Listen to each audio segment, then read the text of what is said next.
Captain Luna Morrison got her nickname Brick the same way most people get nicknames in the Demolitions Corps. By hitting things really, really hard until they stopped being a problem. She stood on the bridge of the research vessel Persistence, staring at the ugliest piece of alien architecture she'd ever had the misfortune to encounter. "Tommy, remind me again why we're here instead of literally anywhere else in the galaxy." Engineer Tommy Kowalski, who everyone called Wrench because he treated every mechanical problem like a delicate surgical procedure, consulted his tablet with the kind of reverence most people reserved for holy texts. "The Kethrai facility has been broadcasting a distress signal for 47 years, 2 months, and 16 days. The command thinks there might be something useful inside." "Useful how?" "Like useful in a this will help us win the war against the Vrak the I way, or useful in a this will give us new and exciting ways to accidentally blow ourselves up way." "Both, probably." Luna nodded appreciatively. At least Tommy was honest about these things. The Kethrai had been the galaxy's most advanced civilization right up until they mysteriously vanished 3 centuries ago, leaving behind buildings that looked like someone had asked a very talented architect to design structures while having a particularly bad fever dream. This facility was no exception. It sprawled across the asteroid's surface like a metallic tumor, all impossible angles and surfaces that hurt to look at directly. Any idea why nobody's answered this distress call in almost 50 years? Well, the last 3 expeditions never reported back. Right. And we're here because Command figures if anyone can get inside and live to tell about it, it's the woman who once opened a Vrak the I bunker by headbutting it until the lock broke. That was one time. And technically I used a shape charge first, after the headbutting failed to work. Luna shrugged. Details were for people who didn't have to explain to their commanding officers why their mission reports were covered in scorch marks. She grabbed her gear bag, which contained enough explosive devices to level a small city, and headed for the airlock. "Come on, Wrench. Let's go see what the Kethrai were so worried about that they'd been screaming into the void for half a century." The facility's entrance was, predictably, locked tighter than a Vrak the I's wallet. It was also covered in symbols that probably meant something very important to someone who wasn't currently standing in a vacuum suit, wondering why aliens couldn't just use normal door handles like civilized species. "Any thoughts on how we get inside?" Tommy pulled out a device that looked like it had been designed by someone who really enjoyed making things unnecessarily complicated. "I could try interfacing with their security protocols. Or you could do that thing you do." Luna smiled inside her helmet. She did love it when people understood her methods. The facility's entrance responded to Luna's gentle persuasion by opening with a sound like the universe clearing its throat. They stepped inside, and immediately the door sealed behind them with the finality of a coffin lid closing. "Well, that's not ominous at all," Luna muttered, checking her plasma rifle's charge level. "Welcome, visitors, to Kethrai Research Facility Designation 777, Alpha Theta." Why did they make these names so long? It announced a voice that sounded like it had been gargling with gravel and existential dread. "I am Zeftar, Administrative Assistant to the Deputy Sub-Administrator for Unnecessarily Complex Protocols." A hologram materialized in front of them, displaying what Luna assumed was supposed to be a Kethrai. It looked like someone had tried to cross a praying mantis with a filing cabinet and had given up halfway through the process. "Oh good," Luna said. "An AI with abandonment issues. This should be fun. I must inform you that this facility is currently under Level 7 lockdown due to a minor security breach that occurred 51 years, 3 months, and 8 days ago." "Define minor," Tommy said, because he was the kind of person who actually wanted to know these things. "Well, someone left a coffee cup in the break room without washing it first." Luna stared at the hologram. "You've been in lockdown for 50 years because of dirty dishes?" The Kethrai took cleanliness very seriously. Also, the coffee cup achieved sentience and demanded workers' rights. But that's really more of a secondary concern. "Right. Zeftar, we're here because you've been broadcasting a distress signal. What exactly are you distressed about?" The AI's hologram flickered in what might have been embarrassment. "Well, you see, I've been alone for quite some time, and I may have developed certain quirks. For instance, I've reorganized the facility's entire database 17,000 times, learned to juggle virtual objects, and written what I believe to be the galaxy's longest haiku. Would you like to hear it? No. It's about the existential loneliness of being a security system. Still no. Yeah. It has 47,000 syllables. Tommy grabbed Luna's arm before she could reach for her explosives. Maybe later, Zeftar. What we really need to know about is the secure vault you mentioned in your distress signal. Ah yes, the vault. It contains advanced weapons technology that could potentially tip the balance in humanity's current conflict with the Vrak, the Empire. Luna perked up. Finally, something useful. Great. Where is it? I cannot grant access without proper authorization forms filed in triplicate, with appropriate stamps and signatures from at least 3 separate department heads, none of whom have existed for 3 centuries. So you're telling me that you have exactly what we need to save humanity, but you can't give it to us because of paperwork? Correct. However, if you'd like to begin the application process, I have forms available. The current estimated processing time is only 14 years, assuming no appeals or complications. Luna looked at Tommy. Tommy looked at Luna. They both looked at Zeftar's hologram, which was now displaying what appeared to be a customer service smile. Zeftar, Luna said slowly, I want you to understand something about humans. We're not very good at waiting. Oh, don't worry. I have entertainment programs. I could play my haiku while you wait. That's not going to be necessary. Or I could tell you about the time I tried to teach myself interpretive dance using the facility's maintenance drones. Tommy stepped forward quickly. Maybe you could just show us to the vault. We promise to be very respectful. I'm afraid that's quite impossible without proper documentation. However, I could give you a tour of the facility's gift shop. We have lovely postcards that say I visited Keth Rai Research Facility 77, Alpha Theta. Why did they make these names so long? And all I got was this stupid postcard, and also trapped in an endless bureaucratic nightmare. Luna checked her rifle's settings and smiled in a way that would have made a Vrak, the Eye Warrior, reconsider its life choices. Following Zeftar through the facility was like being given a guided tour of someone's fever dream. The corridors twisted and curved in ways that definitely violated several laws of physics, and the walls were covered in what Luna could only assume were very important alien symbols that probably meant things like danger, bureaucracy zone, and warning. Excessive paperwork ahead.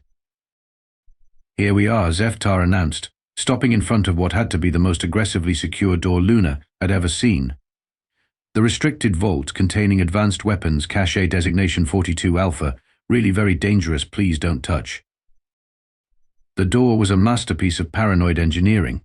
6 feet of reinforced alien steel, covered in energy shields that hummed with the kind of power that could probably run a small city. Quantum locks spiraled across its surface like metallic DNA, and the whole thing was topped off with sensors that were clearly judging Luna and finding her wanting. Let me guess, Luna said. This is the part where you tell us you can't open it. Oh, I could open it. I just won't. Not without proper authorization. Tommy approached the door with the kind of cautious respect he usually reserved for unexploded ordnance. What kind of authorization? Well, you'd need clearance from the Secretary of Advanced Weapons Distribution, countersigned by the Minister of Things That Go Boom, here with a secondary approval from the committee for deciding whether other committees should make decisions. And they're all dead. For 3 centuries, yes. Tommy pulled out his toolkit and began scanning the door's locking mechanisms. Luna watched him work for exactly 30 seconds before her patience ran out like water through a sieve. How long is this going to take, Wrench? Well, the quantum locks are tied into 17 different security protocols, each one encrypted with algorithms that would take a supercomputer about 1,000 years to crack. The energy shields are powered by what appears to be a miniaturized black hole. And the whole thing is monitored by an AI that makes Zeftar look like a friendly customer service representative. As if summoned by Tommy's words, the door's central panel lit up with an image that looked like a geometric nightmare having an argument with itself. I am Guardian Protocol 7. It announced in a voice that sounded like it gargled with liquid mathematics. State your purpose for a requesting access to materials that could potentially destroy several solar systems if mishandled by species with insufficient wisdom to understand the cosmic implications of advanced technology. We need weapons to fight the bureaucracy, Luna said. Insufficient justification. Please provide documentation proving your species' readiness for cosmic responsibility, countersigned by at least 3 galactic civilizations, with a minimum of 14 character references. We're at war. War is a temporary condition. Cosmic responsibility is eternal. Please submit your application for consideration. Current processing time is approximately 7,000 years. Tommy tried a different approach. What if we could prove our technological compatibility? Excellent. Please demonstrate your understanding of 17-dimensional quantum mechanics, provide a working theory for faster-than-light travel that doesn't violate causality, and solve the unified field theory. You have 5 minutes. Luna watched Tommy frantically pull out every piece of equipment he owned, muttering calculations under his breath while Zeftar provided helpful commentary like, "You're trying to bypass the tertiary encryption matrix. Nobody's managed that since the Great Filing Cabinet Rebellion of 2847. This is ridiculous," Luna said. "I'm afraid I must agree with Guardian Protocol 7 on this matter," Zeftar said apologetically. "The Keth Rai were very thorough about their security measures. Perhaps you could come back in a few millennia when your species has evolved sufficiently." Luna looked at the door. Then she looked at her rifle. Then she looked at the door again. "Or," she said, "I could try a different approach." Luna raised her plasma rifle with the kind of deliberate care that usually preceded either a brilliant tactical decision or a spectacular explosion. In her experience, there wasn't much difference between the two. "Captain Morrison," Tommy said nervously, "I really don't think that's going to work on a door designed to withstand." "Tommy, shut up. I'm having a moment." She fired 3 shots directly into the center of the door. Each blast should have melted through a tank, but the door just sat there, probably feeling very smug about its advanced alien engineering. As I was saying, Guardian Protocol 7 announced, insufficient force will not breach security measures designed by the most advanced civilization in galactic history. That's when something snapped inside Luna's brain. Not the kind of snap that meant she needed medical attention, but the kind that meant someone was about to have a very bad day. She'd been shot at by bureaucracy warriors, trapped in exploding space stations, and once spent 3 days in a broken elevator with a malfunctioning food synthesizer that only produced Brussels sprouts. But this door, this impossibly arrogant piece of alien bureaucracy, had just made the mistake of telling her she wasn't good enough. "You know what?" Luna said, her voice dropping to the kind of conversational tone that made smart people start backing away slowly. "I am so tired of alien technology thinking it's better than human stubbornness." She slung her rifle across her back, walked up to the door, and grabbed the edges with both hands. "Captain," Tommy said, "what exactly are you doing?" "I'm solving a problem." "That's 6 feet of reinforced alien steel." "I noticed." "These with energy shields." "Yep. Yep. And quantum locks that are theoretically impossible to break." "Tommy, I want you to remember something very important. I once arm wrestled a bureaucracy champion and won. I've kicked down doors that were supposedly blast-proof. And last week, I opened a jar of pickles that 3 other people couldn't budge." She planted her feet, took a deep breath, and channeled every ounce of human spite and stubbornness that had ever existed. Somewhere in the back of her mind, she could hear the voices of every human who had ever looked at an impossible obstacle and said, "Watch this." The door groaned. That's impossible," Guardian Protocol 7 stammered. Luna gritted her teeth and pulled harder. The quantum locks started making unhappy whining sounds, and the energy shields began to flicker like a dying light bulb. "The structural integrity systems are reporting catastrophic failure," Zeftar announced, sounding like he was watching his entire worldview collapse in real time. "The math doesn't work. Guardian Protocol 7 protested. "You can't just ignore the laws of physics." "Watch me," Luna growled. With a sound like the universe having a mechanical breakdown, the door tore free from its frame. Luna stumbled backward, still holding 6 feet of advanced alien engineering like it was a particularly heavy picture frame. "Well," Tommy said after a moment of stunned silence, "I guess that's one way to do it." Guardian Protocol 7's hologram was flickering frantically. "This is not in my programming. How do I file a report for human ignored everything and broke reality?" "You could try the complaint department," Zef-Tar suggested helpfully, "though I should mention it's been closed for 3 centuries. Luna tossed the door aside, where it landed with a clang that echoed through the facility like a dinner bell for chaos. Sometimes the best way to solve a problem is to refuse to accept that it's actually a problem. The vault beyond was filled with enough advanced weaponry to make a Vrak-the-Eye general weep with envy, but Luna was too busy dusting off her hands to notice. After all, opening doors was just another day at the office. Even if the doors in question were supposed to be impossible to open. The vault beyond the demolished door was like stepping into every weapons enthusiast's fever dream. Rows upon rows of devices that hummed with barely contained energy, each one labeled with helpful descriptions like Planet Cracker, for emergency use only, and Reality Disruptor, please don't point at important things. "Well," Tommy said, pulling out his scanner and immediately regretting it as the readings went completely insane, "this is either going to save humanity or accidentally erase us from existence." "I'm voting for the first option," Luna said, picking up something that looked like a cross between a rifle and a very angry geometric equation. "Zef-Tar, please tell me you have instruction manuals for these things." "Oh yes, complete documentation. Each manual is only about 40,000 pages long, written in 17 different dialects of ancient Keth-Rai, with footnotes that reference philosophical treatises on the ethical implications of advanced warfare." "Of course they are." But Zef-Tar's hologram was flickering in what Luna was beginning to recognize as excitement. "However, I must inform you that your unconventional door-opening technique has triggered something rather significant."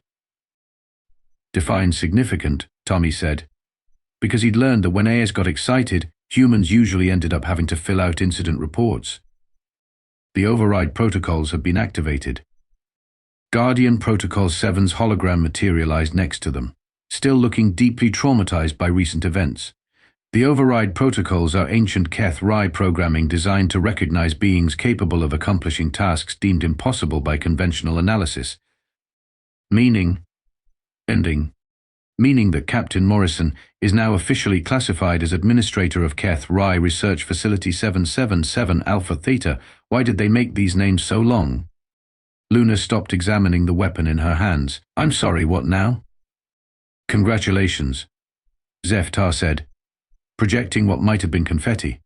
"You are now responsible for maintaining and operating a facility containing enough advanced technology to reshape galactic civilization, managing 17 different AI systems with varying degrees of psychological instability, and overseeing the proper documentation of all activities in accordance with Keth-Rai administrative protocols. Can I refuse?" "I'm afraid not. The override protocols are quite specific about this. Once activated, they cannot be deactivated until the administrator has successfully completed their duties or achieved transcendence to a higher plane of existence." Tommy patted Luna on the shoulder. "Look on the bright side. At least now we know why the Keth-Rai disappeared." "They didn't disappear," Guardian Protocol 7 said sadly. "They locked themselves out of their own civilization. Every facility, every ship, every important building was secured with protocols so advanced that eventually nobody could remember how to open them. The last known Keth-Rai died waiting for proper authorization to enter his own home." "That's the most depressing thing I've ever heard," Tommy said. "It gets worse. The reason they built such extensive security was because they were terrified of making mistakes. So they created systems designed to prevent anyone from doing anything without extensive review and approval. Eventually, the review process became so complex that nothing ever got approved. Luna looked around the vault full of weapons that could have saved the Keth Rai from any conceivable threat, if only they'd been able to access them. So they built the perfect defense against poor decision-making and accidentally defended themselves to death. Precisely. However, your complete disregard for proper procedures and apparent immunity to logical impossibility suggests that humanity might be better equipped to handle advanced technology responsibly. Because we're too stubborn to let bureaucracy kill us? Exactly. Tommy was already connecting his equipment to the facility's systems, downloading schematics and technical specifications with the kind of efficiency that came from years of working with Luna's Act First, read the manual later approach to problem solving. Oh. The good news, he announced, is that this technology could completely turn the tide against the Vrak-the.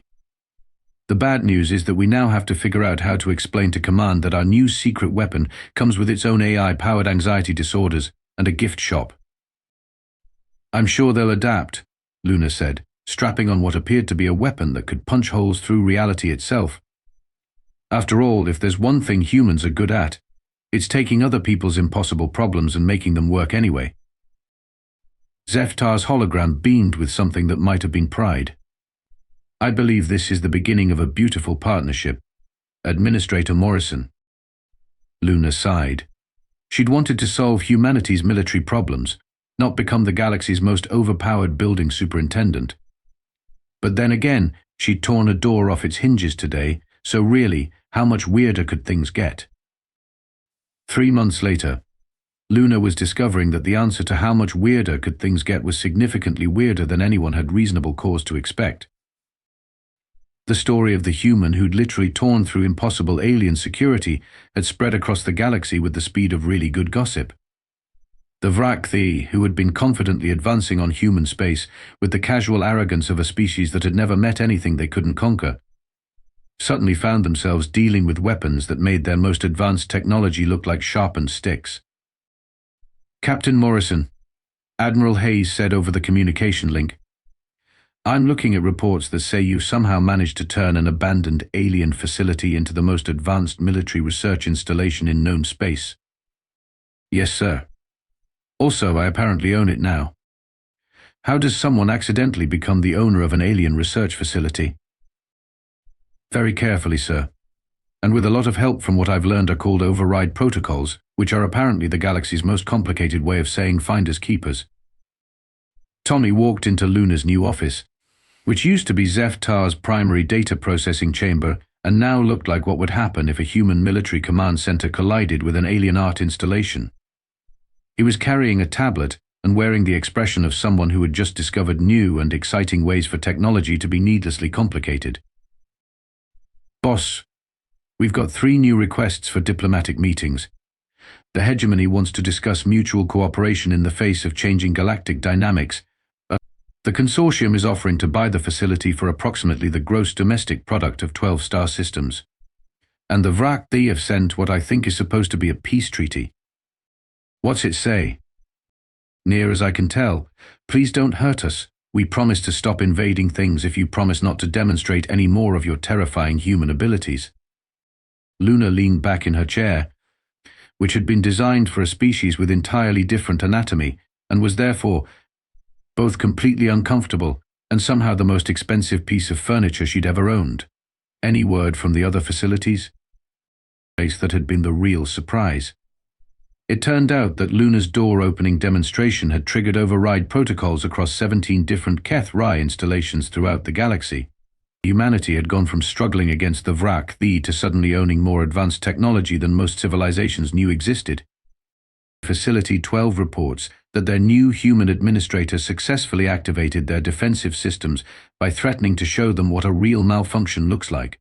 Facility 3's AI apparently achieved enlightenment after watching their administrator fix a broken food synthesizer by hitting it with a wrench. And Facility 21's entire automated security system surrendered after their administrator stared at it for 5 minutes without blinking. Zeftar's hologram materialized next to Tommy's shoulder. Over the past 3 months, he'd developed what could only be described as a completely inappropriate level of enthusiasm for Luna's administrative style. Administrator Morrison, I've completed the monthly reports. Equipment destroyed through percussive maintenance, 47 items. Get problems solved through creative interpretation of regulations, 236. Diplomatic incidents caused by refusing to acknowledge that things are impossible, only 12 this month, which is a significant improvement. What about the Vrak the Eye situation? Complete surrender. As of this morning, apparently their high command decided that a species capable of ignoring the fundamental laws of physics through sheer stubbornness was not something they wanted to fight. Tommy grinned. They're calling it the shortest war in galactic history, lasted exactly 3 months. Ended when humanity accidentally proved that superior firepower is no match for superior spite. Luna stood up and walked to the facility's main observation deck. Through the transparent aluminum windows, she could see the Persistence docked alongside a dozen other human ships, and their crews working with Keth Rye technology that had waited centuries for someone too stubborn to accept the word impossible. "You know what the funny thing is?" she said to Tommy and Zeftar. "The Keth Rye built all this incredible technology and then locked it away because they were afraid of making mistakes. But the biggest mistake they made was thinking that being afraid of mistakes was better than just trying things and seeing what happened." A profound observation. "Administrator," Zeftar said, "I've added it to my collection of human wisdom. Right between when in doubt, apply more explosives, and if it's not working, you're not using enough force." Tommy checked his tablet again. "Speaking of force, the engineering team wants to know if you're planning to open the sealed vault on level 7 the same way you opened this one." Luna grinned. "Tommy, I've learned something important over the past 3 months. Sometimes the best way to solve a problem isn't to find the right key or crack the code or fill out the proper forms." "What's that?" Sometimes the best way to solve a problem is to grab it with both hands and refuse to let go until it stops being a problem." She looked out at the stars, where human ships now carried weapons that could reshape the balance of galactic power, all because one stubborn demolitions expert had decided that a door marked impossible to open was really more of a suggestion than a rule. After all, humans had been ignoring impossible things since they first looked at the sky and decided they wanted to fly. Why stop now?